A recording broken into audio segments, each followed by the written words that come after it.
ఎప్పుడైతే విశాఖపట్నం ఇలాగ అయిందో విశాఖపట్నం మొత్తం సగం విశాఖపట్నం నీరల్లా ఇందులోకి వస్తుంది గెటలోకి.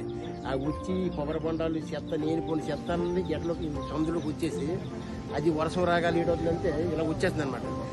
ఈ వర్షం వచ్చేటప్పుడు ఈ కాలువలు ఇలా వెళ్తాయి కదా, ఈ కాలువలు వెళ్ళి ఆ నీరు కోటింగ్ ఇలా వచ్చేసి ఇక్కడ ఉండిపోతుంది.